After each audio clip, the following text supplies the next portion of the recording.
Naoya Inoue is one of the best, if not the best fighter in the world at the moment. He's been tearing through the lower divisions for over a decade now, and his record contains some of the best fighters in those divisions. So after his knockout win over Ramon Cardenas, we're going to evaluate every single name on Inoue's record, and at the end we're going to judge how good his resume is. I've made 2 of the same video about Canelo and Tank Davis, both of which I recommend checking out, and to once again go over the criteria. Each fighter is going to be sorted into a different category, A+++ being the best of the best to have on a record, followed by AA, A+, A fighter, B+, B, C fighters and journeyman at the bottom.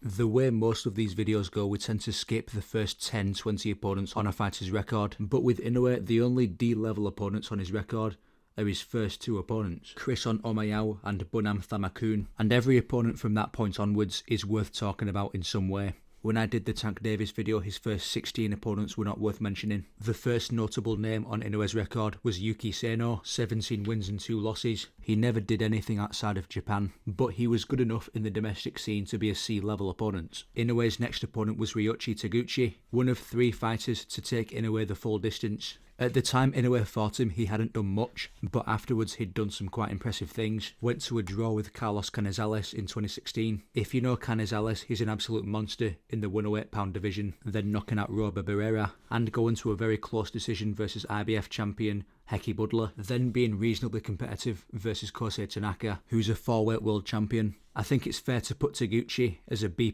level opponent. Inoue then takes on Jerson Mancio, standard C-level opponent from the Philippines. Then Inoue, only 5 fights into his pro career, takes his first ever title fight against reigning champion Adrian Hernandez. Hernandez wasn't just a defending champion, he'd won the title 2 years ago and defended that title 4 times before facing Inoue, and Inoue would knock him out within 6 rounds to become the WBC light flyweight champion. Hernandez, being a multiple time defending champion, should normally go in the A tier, but Hernandez's run before facing Inoue was quite weak. Even the champion he beat to become champion, Thailand fighter Suryan Satorn, had a padded record and barely fought outside of Thailand, and the rest of his defences were versus C-level opponents, so I'm only going to put Hernandez in the B+ tier. Inoue then knocks out C tier with Tawas Pasapian. Then Inoue takes on the first ever real big fight of his career versus Omar Narvaez. Some of you may have a vague idea of how good Omar Narvaez was. Some of you may not know him at all, but I can almost guarantee he's better than you think. Going into the fight with Inoue, Narvaez had won 29 title fights. That's more than Canelo, that's more than Inoue himself. He won the flyweight title all the way back in 2002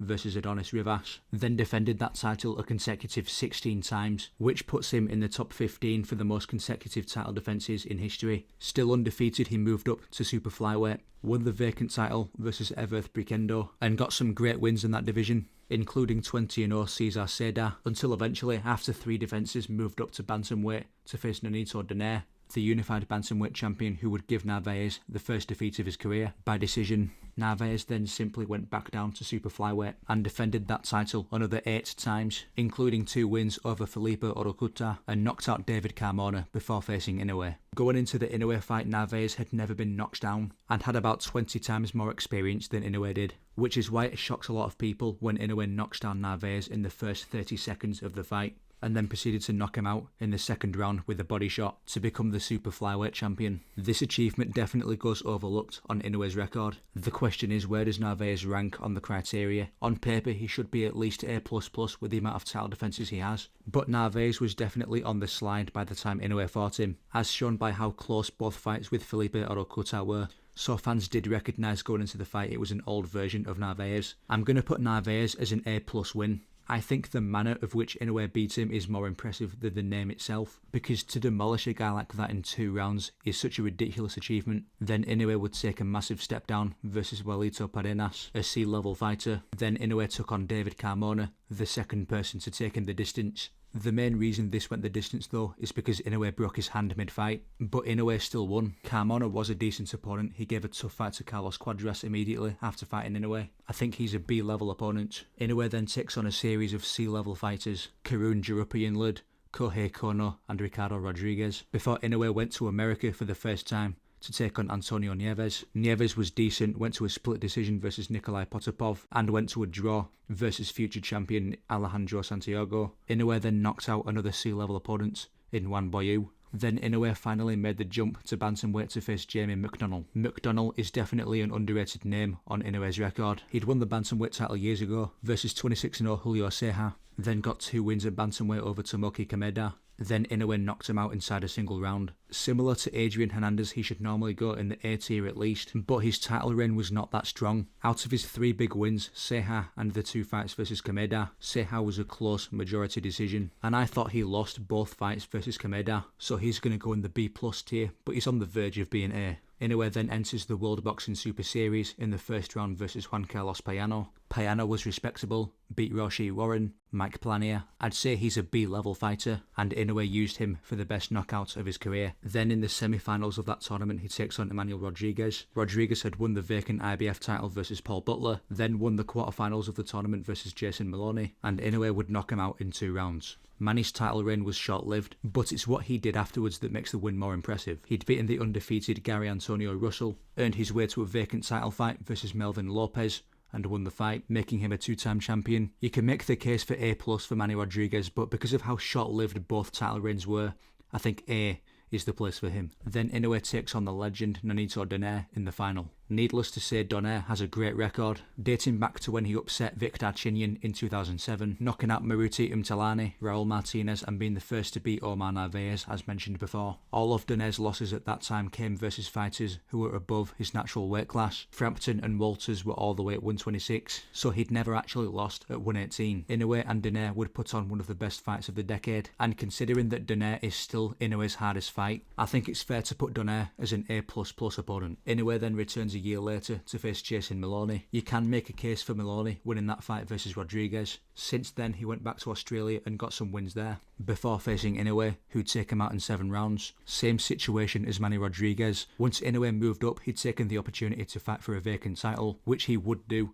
versus Vincent Astrolabio. I think Maloney is a very skilled boxer. I'm going to put him in the A tier. Inoue then takes on Michael Dasmaninas. C-level fighter, not much to talk about. Same story with his next opponent, Aaron Depayan. Then Inoue took a rematch versus Nonito Donaire. People are quick to discredit that win, saying that Donaire was old, but forget to mention that Donaire was actually a defending champion at this time. He'd just knocked out undefeated Nordine Oubaali, who had just beaten Inoue's brother Takuma, and Naoya took his revenge and knocked out Donaire in 2 rounds. I wouldn't say Donaire is still an A++ opponent by that point. Similar to Triple G in the 3rd Canelo fight, I'm going to put him down to the A tier, alongside Rodriguez and Maloney. Inoue then finally fights for Undisputed versus Paul Butler. There may be some John Real Casemiro fans watching this video. If you've made it this far, you should know that Casemiro was supposed to be the guy that Inoue was fighting instead of Paul Butler, but Casemiro refused to fight Paul Butler, so the WBO stripped him of his title, so Paul Butler became champion instead. And because Paul Butler was champion, Inoue fought Paul Butler. Inoue would stop Butler. Even though Butler was champion, he was not championship material whatsoever, but he wasn't terrible. I'd say he's a B-level opponent. Inoue then finally moves up to super bantamweight to face Stephen Fulton. You may remember there were a lot of people picking Fulton to beat Inoue, and to be fair, it was for good reason. He had a great resume. He's still the only man to beat the current featherweight champion, Angelo Leo, also beat Arnold Kagai, unified the titles versus undefeated Brandon Figueroa, and not to mention he was bigger than Inoue, so Inoue knocks him out inside 8 rounds. This is once again another win that ages better after Inoue beats them. Since Fulton went on to move up to featherweight, he's currently a champion there after beating Brandon Figueroa in the rematch. I'd say with all these factors combined with the fact that this was Inoue's first fight at super bantamweight, no tune-up, he goes straight for the unified number 1 in the division. I'd say Fulton is an A++ win. The owner of the other 2 belts in that division was Marlon Tapales. Tapales had just beaten MJ Akhmadaliev. Tapales had a rough start to his career, but he improved, and the result was him becoming unified champion. And it definitely showed versus Inoue. I think this is Inoue's hardest fight besides Donaire in the first fight. I'd say Tapales is an A-tier opponent. Inoue then takes on Luis Neri. Neri had been a bit of a nightmare for Japan in the past, knocking out their home favourite twice in Shinsuke Yamanaka. He then became a 2-weight world champion versus Aaron Alameda in a very close fight, took his first loss at the hands of Brandon Figueroa, then came back to beat Carlos Castro, then went on a good streak of knockouts before finally facing Inoue. Neri would put Inoue down for the first time in his career, then get knocked out himself in round 6. Neri was a 2-weight world champion and a very dangerous puncher. For that reason, I think an A-tier ranking is justified. Inoue then takes on another former champion in TJ Doheny. Doheny became champion in 2018 by beating Ryosuke Iwasa, lost a few times afterwards to the likes of Daniel Roman and Michael Conlon. but he was always tricky and never got stopped. Before the fight with Inoue, he'd upset 2 undefeated prospects, including one I was personally very high on in Japathy Lamido, a fight that I lost money on because Doni knocks him out in 1 round. Lamido was Inoue's teammate and sparring partner, and Inoue would get the stoppage win. Doni was never quite championship level consistently, but he's always been a very difficult opponent to deal with, and I think he deserves a B+ ranking. Inoue then takes on Ji-Yoon Kim, who's a short notice replacement for Sam Goodman, a C-level opponent who Inoue would knock out in 4 rounds. Then his most recent fight, Ramon Cardenas. Cardenas has 1 loss in his career back in 2017, but since then has shown really good improvement. He actually broke Israel Picasso's jaw, and most recently beat 20-0 Brian Acosta, and shockingly actually dropped Inoue in their fight. But Inoue came back to get the stoppage himself. Cardenas did really impress me in that fight, even outside the knockdown. He looks very strong, defensively sound, his guard was tight, and he seemed composed. I think he can beat a lot of bantamweights, guys like Sam Goodman, but I'm going to put Cardenas in B+. Now to evaluate the criteria in written form. There's no AAA opponents on Inoue's record, but the next best are Fulton and Donaire in the first fight. A+ for Narvaez, Rodriguez, Maloney, Donaire in the rematch, Tapalas and Neri in A tier, Taguchi, Hernandez, McDonald, Dowany, Cardenas in B+. To look at the numbers, he's fought in 23 world title fights, won 10 world titles, beat 11 champions, 7 of which were champions at the time of the fight in the same division. One interesting stat that I found is that he's got the highest round winning rate out of all the current champions in boxing, meaning that out of all the rounds that are recorded on BoxRec in his career, according to the majority of judges, he's only lost 14 rounds, meaning that he wins 92% of rounds in his career. For comparison, Terence Crawford's is 84% and Usyk's is 74%. So by the numbers, Inoue is the most dominant champion in boxing. It's also important to mention how many names Inoue should have on his record, but doesn't because of boxing reasons. Several champions on Inoue's way up, particularly in 112 and 115, avoided the Inoue fighting somewhere, including Chocolatito, Donny Nietes, Kala Defy,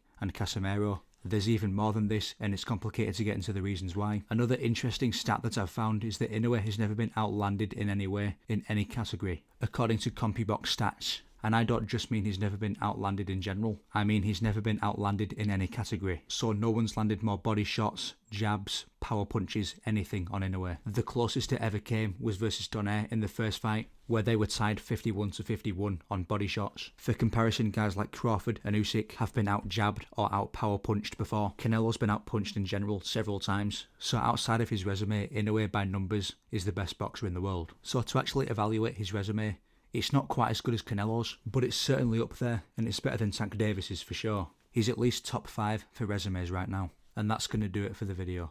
Like and subscribe, leave a comment. Goodbye.